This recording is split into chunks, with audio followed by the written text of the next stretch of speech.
And we welcome you here to the Barclays Center in Brooklyn, the site of Saturday's doubleheader on Showtime Championship Boxing, culminating with the heavyweight championship fight between undefeated champion Deontay Wilder and the man looking to make history, looking to become the first Latino or Hispanic fighter born out of the U.S. to win heavyweight plaudits, that being Luis Ortiz. I'm Mauro Ranallo. He's Paulie Malignaggi. And a newcomer to the Showtime fam. Officially, we welcome in Brendan Schaub, host of Below the Belt, which dropped its first episode earlier this week on Showtime Digital. Brendan, welcome to the family, and tell us a little bit about what the viewers can expect from Below the Belt. Yes, thank you guys. I missed you guys, man. It's been a long time. So, yeah, Below the Belt, first episode just dropped. It's going good. We're over 500,000 views, so it's good. It's a show, for me that I'm a boxing fan, mixed martial arts fan, comedy fan, so you put all those together and you have a pretty unique product. I think we don't have this in our space, that everyone's either just boxing, just MMA, or just pop culture, but I made this weird kind of mix of a soup, and people are digging it, man. So, evolution. Yeah, there's a lot going on. Of course, appeared on the first episode, as did Deontay Wilder, the Bronze Bomber. I want to get your take on, we begin the march to unification, not only Wilder and Ortiz in what is arguably the best heavyweight fight on American soil since Vitaly Klitschko challenged Lennox Lewis way back when, 15 years, guys. Correct. And, of course, March 31st, Anthony Joshua defends two of his titles against Joseph Parker. It's a title unification fight. So the four best heavyweights, all four pieces of the heavyweight crown are in play the month of March here on Showtime Championship Boxing. What are your thoughts? You know what, Mark? For me, when I meet these guys, I establish a relationship with them. I'm biased. I'm super biased. And I think Wilder has a chance to be the face of boxing. You look at his personality. He's a knockout artist, 39-0 with 38 knockouts. I don't get why he's not more popular. Not just in the world, but amongst the U.S. fans. He's exactly what we need. He's exactly what we need. Tomorrow night is a huge test. Ortiz undefeated, 20-0, southpaw, Cuban, way more amateur fights, way more experience. But I think when it counts, Wilder always shows up. I think he gets it done in under 10 rounds tomorrow night. It's a huge test for him. All right, well, we welcome you again to Showtime. Glad to have you aboard, my friend. And here's just a taste of what you can expect to see on Below the Belt. What is below the belt? That is the million-dollar question. Hey, D. What's up, man? Good to see you, brother. Too, bro. Versace. What's up, dog? Gucci boots. I'm not paid by Showtime to hype up a fight card you've never heard of. I happen to be a huge fight fan. I happen to have a background in fighting, have a background in comedy. When you mix those, it's something unique and pretty cool. I'm nervous, like a good nervous, though. Different than fighting. Fighting, it's like a, oh, shit nervous. This is like, let's do this, man. It's gonna be so much fun nervous. What is happening, Boston? I'd say it's a passion project when you attempt something like this. And I love Jim Lampley. He's a dinosaur on there, man. You want to hear your grandpa tell you how exciting the fight coming up is? It's going to be hard to sell tickets, man, or a TV show. Sorry. Tune in. Tune in. There's no slogan. You've heard it all. February 28th, Below the Belt, Showtime.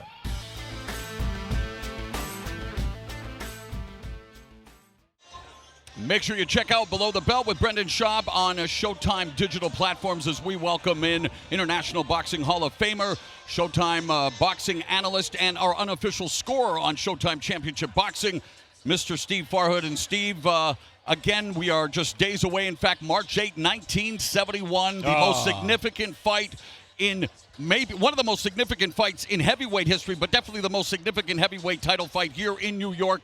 The fight of the century, Muhammad Ali, Joe Frazier. Definitely the golden era, one of which for the heavyweights with Frazier, Ali, Norton, Foreman. You can put Ernie Shavers in the hair. How about Ron Lyle and George Foreman, one of the best slugfests. So obviously that was then, this is now. And yet here we are beginning the month of March. And as I mentioned before you joined us, all four of the top heavyweights are in action this month. The best are fighting the best. A combined record of 111-0 with 100 knockouts. You've not always been the biggest proponent of the heavyweight division. Is this getting you excited? I like Paulie and his divisions. No. Mo, you made a point about bringing this back to March 8, 1971. The biggest difference between then and now, it's what, 50 years, all the top heavyweights were American back then, almost all of them. Today, look at what you have. You have Deontay Wilder, who's from Alabama, but then the other three guys in this little mini tournament are from New Zealand, are from England, and are from Cuba. So that makes it different in itself, and it's part of the globalization of boxing. What do you like about these matchups coming up, including the one we have just over 24 hours from now? Well, this one is thrilling because Deontay Wilder not only has an undefeated record, but has knocked out everybody he's ever fought. And this guy, Ortiz, is, I think clearly, most people feel, is the best opponent he's faced. We want to see him tested. You want to see the best tested. He wants to fight with Joshua. Earn it. This is the longest we have been on a broadcast together that I've not heard from my paisan, the man with the gift of the jab and gab, Paulie Malignaggi. Paulie, to set the table for us, what do you like most about both Wilder and Ortiz from a technical standpoint? Well, first of all, the thing that stands out, and I think every fan will be happy about, power, power, power. I mean, both guys have tremendous amount of power. Both guys have had some spectacular knockouts, highlight reel knockouts. Both guys, when an opponent steps in the ring with the other, they know that they're dealing with a power puncher. So now they're getting in the ring with one another, and so you have to take into account the little tidbits now, because the power obviously is what it is. I think if either guy lands on the chin cleanly, this fight probably ends, or comes close to ending, or at least somebody goes down. You have to add the tidbits. Wilder has a long, lanky frame. Ortiz has the more stocky frame.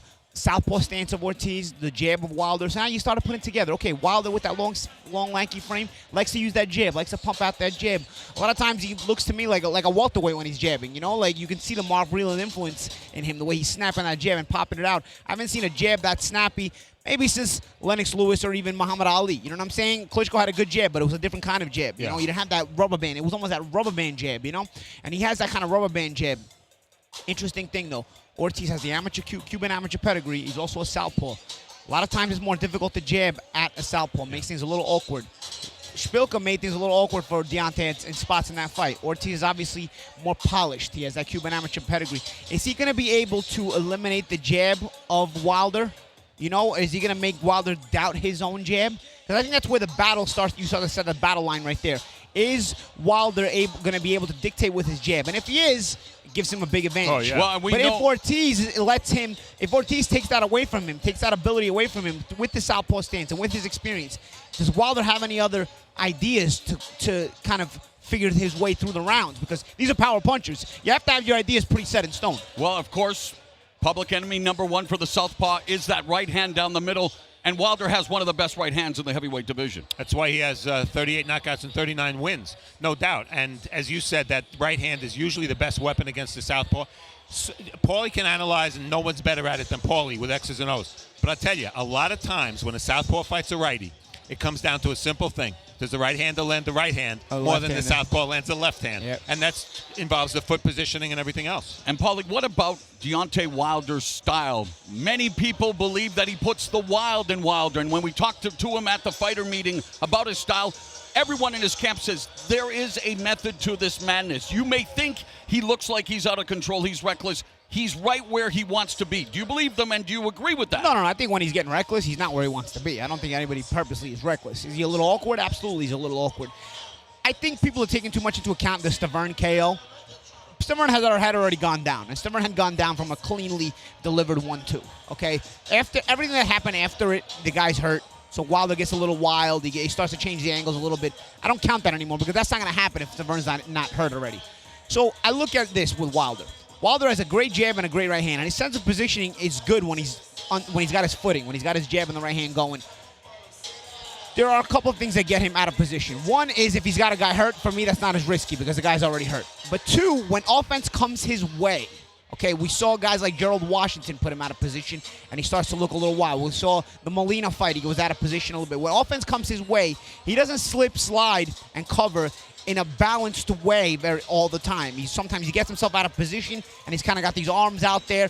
And then instead of with a fighter who's supposed to think his way through that position, is supposed to say, okay, let me just bail out and start over.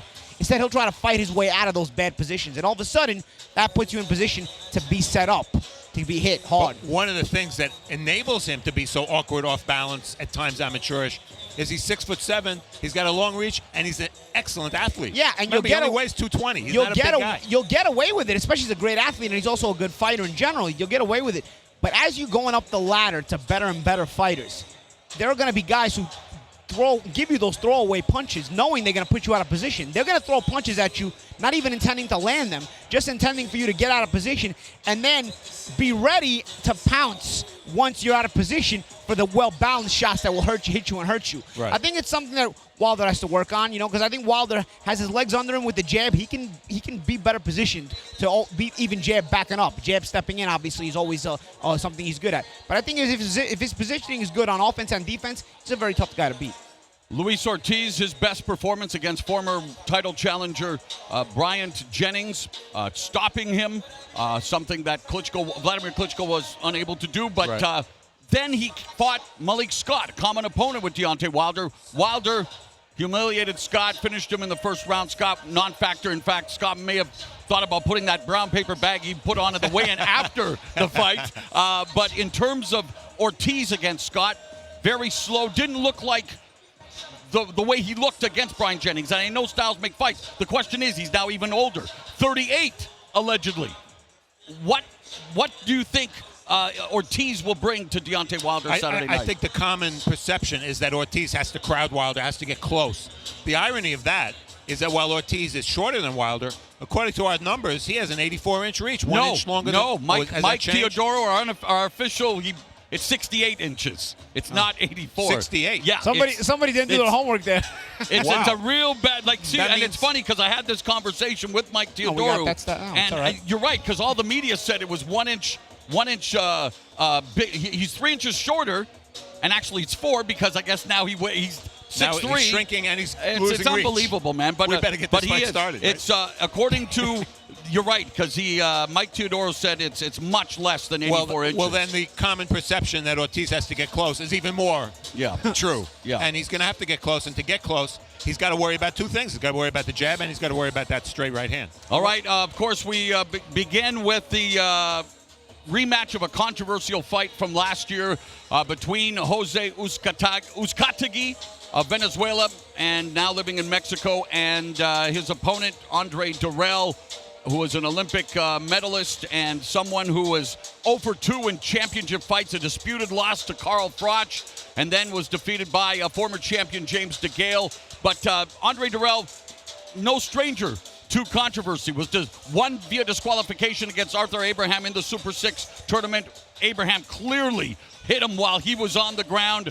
And then against Uzcategui in a fight that Uzcategui was coming back, surging, 3-punch combination at the end of the 8th round. The third punch landing at or just after the bell. Referee Bill Clancy making a host of mistakes, telling Durrell that he was going to disqualify Uzcategui before it was officially announced. And really, he should have gone to the scorecards for a technical decision if he deemed it an unintentional foul, because that's what it was.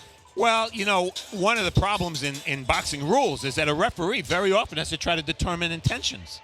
I mean, is a punch after the bell unintentional or intentional? You become a psychologist as well as a referee. Even you throwing the punch might not know if it's intentional or not. But the point is, there was enough controversy that it certainly warranted a rematch. I'm glad the IBF called for a rematch. Let's not forget, Uzcategui was winning that fight on all three. I don't know if he was winning on all 3 cards, at least 2 cards. So he was ahead on points. And you have to ask, as you do with all rematches, how is it going to be different this time? Well, and of course, something that will be different is Durrell's uncle, Leon Dawson Jr., will not be in his corner. He's been banned, and rightfully so. Unfortunately, maybe the best punch of the fight came minutes after the fight when Dawson sucker punched Uzcategui in the corner again. He faces trial on diminished charges, but I know that Uzcategui's camp told us they are going to pursue a lawsuit. Right. And how will that play a factor in the Durrell's corner, because he now has had to switch trainers to a very good trainer in Virgil Hunter, but this is just one camp. Well, Paulie and I and Mo were at the fighter meetings earlier today, and Uzcategui shocked me by saying that he instantly forgave Durrell's uncle for cold-cocking him with the cheapest shot I've seen in years. That's a nice guy, because I would be holding on to that anger for a long time, and it might even spill into the fight. So I give him credit for being the bigger man. Paulie, Andre Durrell, as again 0 for 2 in title fights, and now coming off the disqualification win. You had a lot of praise for him in the fighter meeting. You guys go way back. What do you make of where Durrell is right now in his career? I think he's at the point in his career where he's got to make it happen. He might be the most talented guy you ever seen never win a world championship, you know? So he's at the point in his career now where he's got to have that march forward to the championship and live up to his potential, which even if he wins a world championship, let's face it, he's got probably never lives up to the potential that was once looked out for him when he first turned pro, and even when it was an amateur alongside myself. You know, this guy was one of the more talented guys I ever saw, even as a kid. You know, so I think it's more emergency, so to speak. It's an emergency situation. He needs to make things happen, and this is not easy. You run into a guy like Uzcategui in the Eliminator. It's a very tough situation for you. Sometimes Eliminators are easier than this. This is a title fight in an Eliminator, basically. Yeah. Biggest key to victory for Dirrell and then Uzcategui. I think for Dirrell, very simple. Stay off the ropes. He did it. He fought a lot against a very strong, big power puncher the first time. For Uzcategui, he's got to do pretty much the same thing, apply pressure. He's not going to outbox Dirrell. We are set for the official weigh-in. Here's Hall of Fame ring announcer Jimmy Lennon Jr.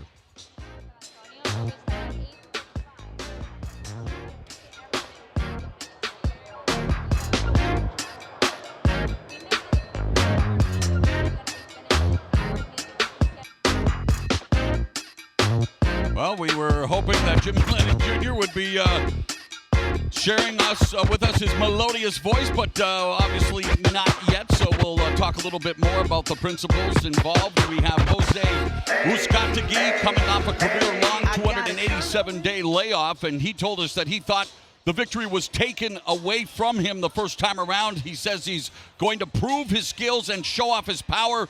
He said that Dirrell better be ready because he is coming to knock Dirrell out. And, well, he almost knocked him out the first time around legally. Well, the thing about Uzcategui saying that is like, all right, what else is new? Because Uzcategui comes to knock everybody out, and he usually does. That's awesome. And, of course, for Andre Dirrell, very good defensively, Paulie. We saw that on display in the fight against Uzcategui. Can be very slippery. And now, though, in the truncated camp that he had, or the truncated time he has spent with Virgil Hunter, what are you thinking is what's the one thing that you would like to see Hunter do with Dirrell in the time that they shared? I just think the psychology of it is where Virgil really helps. You know, tactically, Andre's been very well schooled, been very well taught, and he's got a ton of natural ability. I think psychologically, though, Andre's all over the place a lot of times, a little distracted, maybe not as much desire or willing to dig down as he maybe should have. And I think a guy like Virgil, who's very soft to talk to, but at the same time knows how to get within your brain and within your mind to really motivate you and get you that, I think is just exactly what Andre needs. Obviously, Virgil has tactical brilliance. We've seen that already. We taught Andre Ward from the start. But I think Virgil, the psychology of Virgil, is really what, to me, may stand out for Andre Dirrell. Dirrell has it all physically. It's psychologically sometimes where he's lacking. And that's why I was a little surprised during the fighter meeting where he talked openly about questioning if he wanted to continue after the Uzcategui affair and telling his wife, I don't know if I can keep doing this, and not being that motivated to get right back at it. And then, of course, with everything that's happened with his uncle and now making the move to Virgil Hunter. Of course, Hunter, one of the more cerebral trainers in the sport. But were you shocked, or what do you make of Dirrell talking openly about almost calling it quits? Oh, I think that's him being honest. I think that's normal. I think when you get to a certain age, this starts to become more difficult for you, not just the fights, but the training camps and whatnot. And, of course, you also start to question how much desire you have left because your life starts to kind of get compartmentalized into different facets. You've got so many other things going on in your personal life, your private life.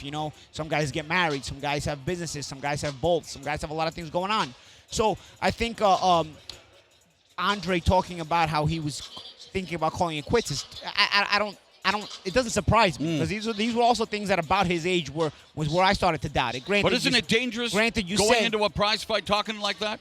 Yeah, but he also talked about how he found that motivation with Virgil, and that's where I think Virgil really comes into play here. Obviously, like I said, Virgil has tactical brilliance in his own way, but I think the psychology of Virgil is really where Andre's going to get the help here, and that's where we'll see or not see a big difference in Andre. It's the psychology, because this is a very tough fight, and psychologically, you have to be on point, because Uzcategui does not play. He brings pressure. He's he has very good fundamentals and power to boot. And speaking of that power, how does he better utilize it this time around? Like he said he's going to go for the knockout earlier.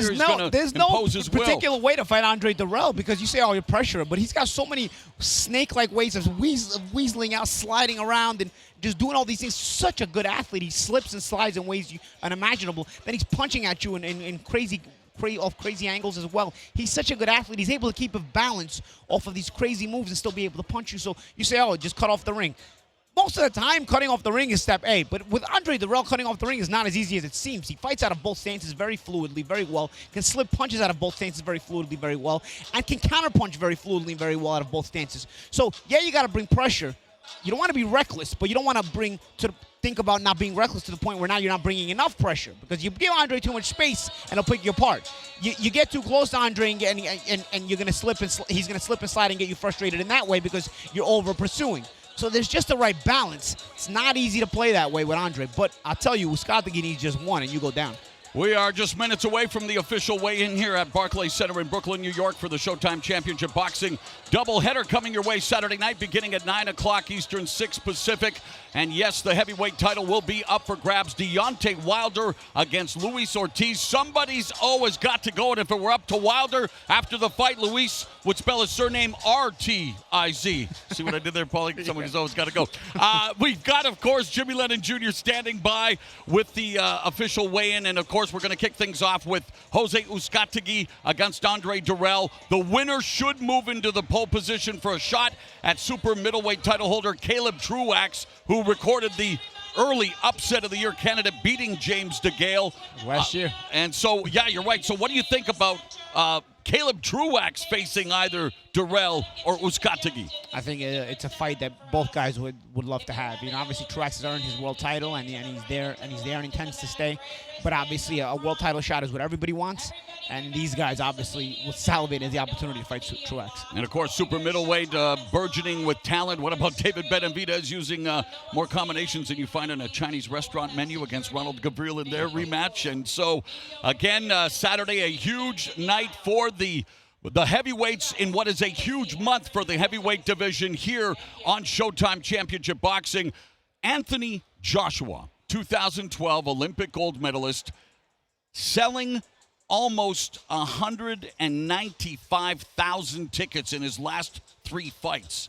Incredible what Joshua's been able to accomplish both in the ring and at the box office in the UK. Yeah, the biggest star in boxing for me. The biggest star in boxing. I know here in North America, Canelo is the biggest star in boxing on the North American scene. But I'd say as far as a worldwide star is concerned, Joshua right now is untouchable. He's the biggest worldwide star, and he has the majority of the heavyweight championship of the world as well, with the 2 unified titles, and fighting for a third title with Parker, who of course has a chance to spoil everything with Parker bringing him with his own heavyweight championship and the undefeated record. No, not to be taken lightly. Yeah, the 4 best heavyweights in the sport, all 4 pieces of the the heavyweight crown are in play this month here on Showtime Championship Boxing, and let's hope that the 2 winners will indeed face each other, hopefully this year. Of course, Tyson Fury, the man who began this kind of renaissance in the heavyweight division when he knocked off Vladimir Klitschko November 2015. So long ago, he's had his own professional and personal issues,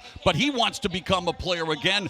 And so, do you think we can see the first undisputed heavyweight champion since Mike Tyson 30 years ago this year in the sport?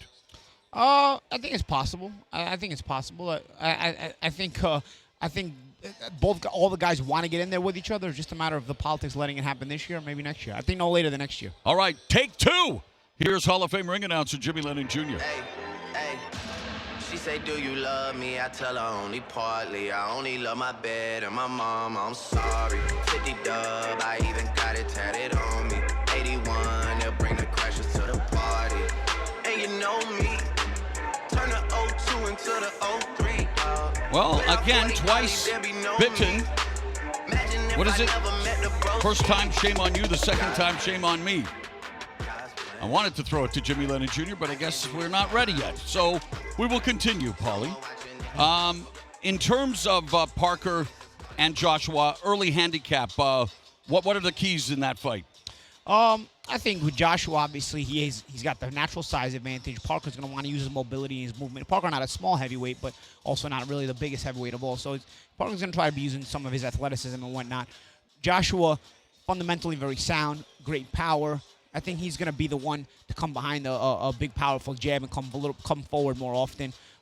Big right hand, big left hook. Joshua's a very, very big puncher, so Parker has to be careful. But he does get hit with right hands. He does get hit, Joshua, because he's a bit stiff in terms of when he's in his stance. Not as fluid a fighter as maybe you'd like to see. And I think that opens up an opportunity for Parker to be able to land some shots, especially the right hand.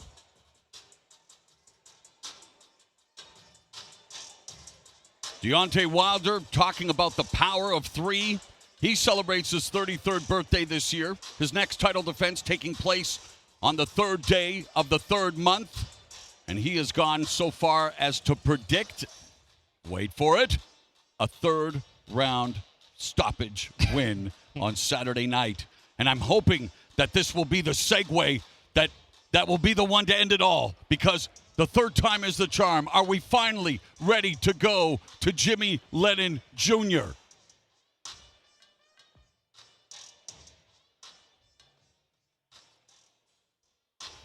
All right, Paulie, what else has been happening with you, man? What else is on your docket these days? Well, Jimmy's on the stage. And yeah, but just waiting for him to start. Right? No, I keep getting thrown under the proverbial bus as it goes, Mr. Malignaggi. So seriously though, you have a lot on your plate. You were on Below the Belt with Brendan Schaub, the new show on Showtime Digital. What was that experience like? It was good. I mean, Brendan's always a personality that really shines on camera. He's got a great camera presence, and of course, he knows his stuff about both fight sports, both boxing and MMA. So I thought it was an interesting show, and I look forward to hopefully being a part of it other times as well. And what about you? You've done a little acting here and there. Is that something you want to pursue? Yeah. I mean, if a show comes my way, you know that Hollywood lifestyle is it's not always for Paulie Malignaggi. All right, let's see this time if we're gonna go. This is not fake news, everyone. I've just been told that we are ready to go. Here is Jimmy Lennon Jr.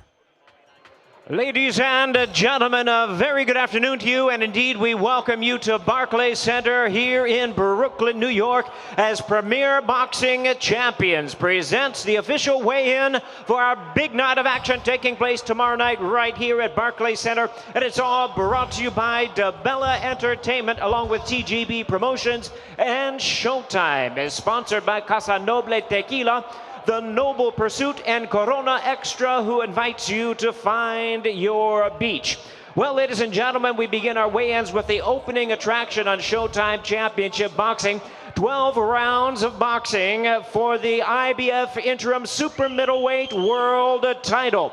And now, ladies and gentlemen, please welcome to the stage, from Tijuana by way of El Vejia, Venezuela.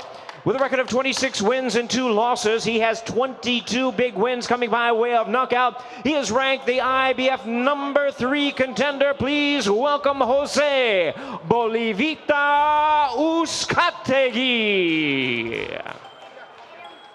Started boxing when he was 6, had 327 amateur And now, ladies fights. and gentlemen, here is his opponent, originally from Flint in Michigan, now fighting out of Boca Raton, Florida. The renowned veteran contender, his record 26-2 with 16 knockouts. He is the interim IBF super middleweight champion, Andre Durrell. 2004 Olympic bronze medalist, started boxing at the age of 10 with just over 200 amateur And now bouts. we invite our fighters to the scale. We present first the hard-hitting IBF number 3 world contender, Jose Uzcategui. Uzcategui fought his first 23 pro bouts at middleweight. He has moved on. Weight for this title, 4-1 at super 168 pounds, 168. Bolivita Uzcategui ready to step onto the scale.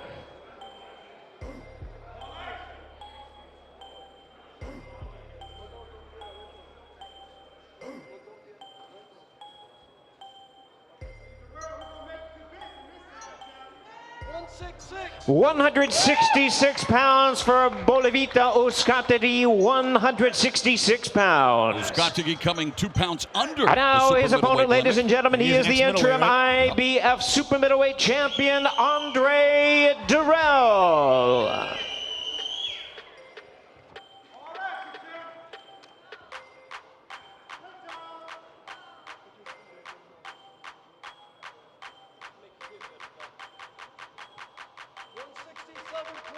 $167.75 pounds for Andre Durrell, 167.75 pounds. We have a fight. Once again, it's 12 rounds of action for the interim IBF super middleweight world title. We'll have our fighters get dressed a little bit. We're going to have them square off. and then we'll be ready to go with our main event. Of course, we have Steve Farhood here for interview questions for both of the fighters before we proceed once again with the weigh-in for the main event of the evening.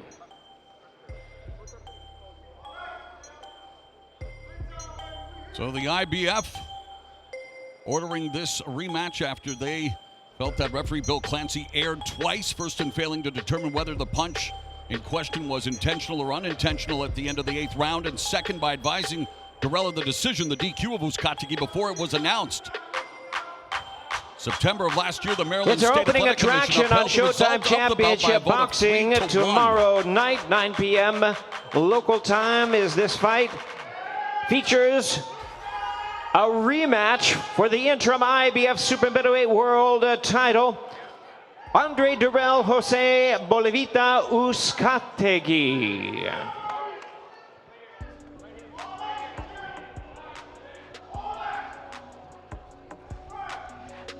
And there they are, ladies and gentlemen, Andre Dirrell, Jose Uzcategui facing each other for the last time before they meet in the center of the ring tomorrow night. Dirrell and Uzcategui running it back following the controversial outcome of their first meeting last year.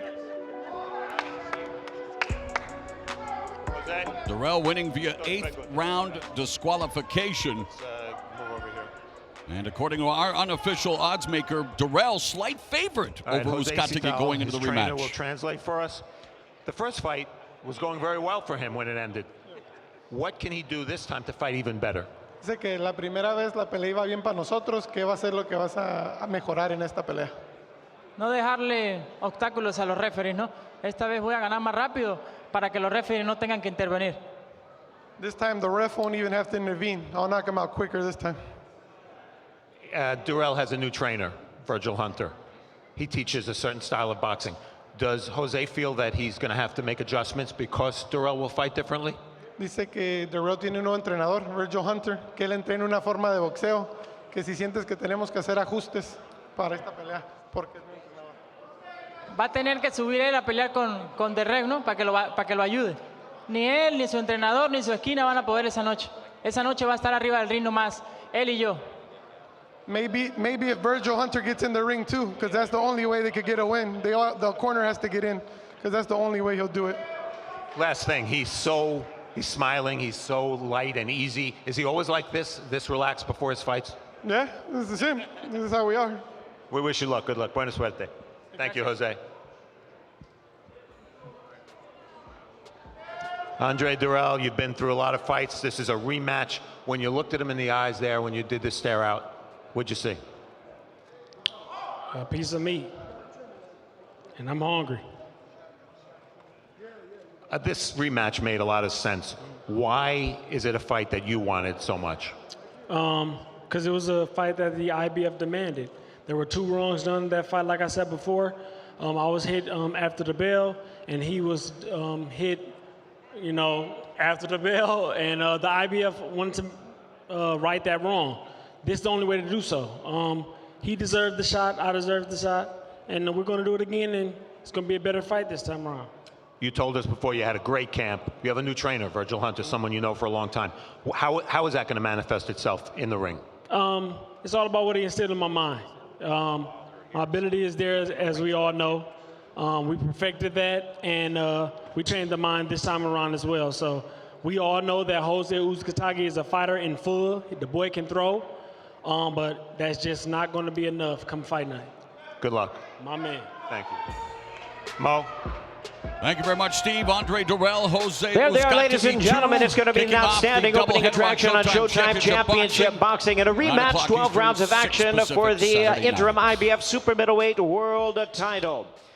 Well, ladies and gentlemen, from Barclays Center in Brooklyn, New York, we are ready for the official weigh-in as Premier Boxing Champions presents the weigh-in for the main event of the evening. 12 rounds of action for the WBC Heavyweight Championship of the World, brought to you by DeBella Entertainment, TGB Promotions, and Showtime, as sponsored by Casa Noble Tequila, the Noble Pursuit, and Corona Extra, who invites you to find your beach. Here we go, ladies and gentlemen, introducing to you first to the stage, the challenger, fighting out of Miami by way of Camagüey in Cuba. He is undefeated in his campaign with a record of 28 wins, no losses, 2 no decisions, with 24 wins coming by way of knockout. Ranked the number 3 heavyweight contender in the world. Please welcome the undefeated Luis King Kong Ortiz. Ortiz with a chance to become the first Latino or Hispanic heavyweight champion born outside of the U.S. And now, ladies and gentlemen, here is the defending world champion, a man who has knocked out every opponent he has faced in the professional ranks. From Tuscaloosa, Alabama, his tremendous record stands at 39 wins, no losses. 38 wins coming by way of knockout. An Olympic bronze medalist and the current WBC heavyweight champion of the world, the Bronze Bomber, Deontay Wilder. Half of Wilder's 38 knockouts have happened in the opening round. We want to get right to the scale at this time. Introducing first the challenger to the scale.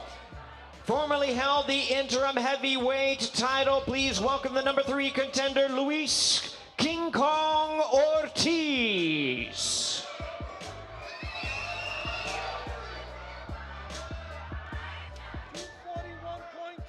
$241.25 pounds. 241.25 pounds for the challenger, Luis King Kong Ortiz. And now the champion is ready to step onto the scale. He'll be making the 7th defense of his title. Here is the hard-hitting and undefeated WBC heavyweight champion of the world, Deontay Wilder.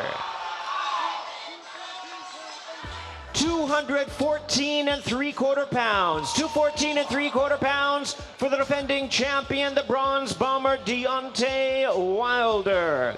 Once again, we're going to let our fighters get dressed. We'll have Steve Farhood ask him a few questions. We're going to have them face off as well. Highly anticipated main event of the evening. It is for the heavyweight championship of the world, sanctioned by the World Boxing Council. Paulie, the weight advantage, as is usually the case against Deontay Wilder, goes to the opponent, but Wilder coming in under 215 pounds. Good thing.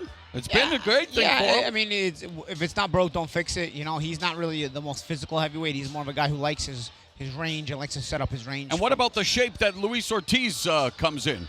He's a little soft, but, you know, he's at this weight, you know, I don't think he's ever been a guy known to be an Adonis in there. You know, he's been a big puncher, and he's known for his boxing skills and his punching power. Defeated.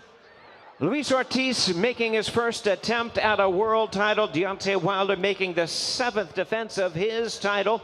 Both of them undefeated, both of them hard-hitting. It's going to be a tremendous main event of the evening tomorrow night right here at Barclays Center. Once again, brought to you by DeBella Entertainment, TGB Promotions, and Showtime, presented by Premier Boxing Champions.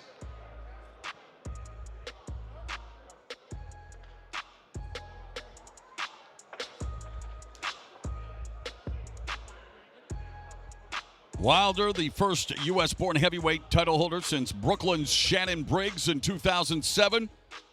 He also became the first undefeated American to win a heavyweight title since the first ever Southpaw heavyweight champion, Michael Moore, in 1994. Wilder now one of 14 current U.S.-born champions. Luis Ortiz looking to become the 18th champion from Cuba. Cuba, under late dictator Fidel Castro, banning pro boxing in 1961, and here is the stare down.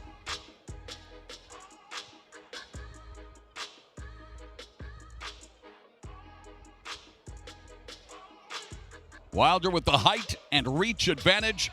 Both of them inspired and motivated to put their lives on the line in the ring because of their daughters, both born with health issues. The last time they'll face each other before they meet in the center of the ring tomorrow night. 12 rounds for the WBC Heavyweight Championship of the World. Happy to report both of their daughters are in good health now. So here it is, the last time before they get it on Saturday night, Barclays Center in Brooklyn. heavyweight title on the line as Deontay Wilder puts his WBC belt up for grabs for the 7th time against the undefeated Luis Ortiz. And you know, 85 years ago today, King Kong premiered in New York City. Well, Really? Luis Ortiz fighting for the first time in the Big Apple this weekend. He's known as the real King Kong. Will he be able to conquer Wilder like he conquered the Empire State Building? Caicedo, his trainer, will translate. Deontay came in a little bit lighter than what we're used to, 214 and change. Does that suggest to Luis any kind of change in strategy for Deontay Wilder? Luis, Deontay entró 214 y pico libras, que si eso lo anticipaba y mejor si cambia alguna de las tragedias. Nosotros estamos preparados para lo que venga. Campo de entrenamiento fue a 100% y nada, esto se va a ver el sábado de la noche, mañana. He says absolutely not. The training camp was prepared for, you know, whatever Deontay Wilder was going to bring to the ring, whether it was a runner, a puncher, a wrestler, whatever he wants to do, we train for it, so no problem. Specifically, what is it about Deontay's game that Luis feels he can take advantage of tomorrow night? Específicamente, ¿qué es lo que tiene Deontay como boxeador que usted piensa que puedes aprovechar y cogerle el fallo? Encima del ring se ve todo. A veces uno entrena para un trabajo y sale otro, y entonces ahí uno tiene que tomar la oportunidad. He says that it's specifically, obviously, you know, what everyone sees, but it's not necessarily the case come, you know, fight night. You have to adapt. Probably believes he will have to adapt and make some changes, and whatever they are and whatever presents itself come fight night, he's prepared to do. He's experienced to do it. He's been waiting his whole career to do this as a pro, and definitely as an amateur. Never dreamed to be here. He's not losing tomorrow. Good luck. Buena suerte. Thank you, Armin. Thank you.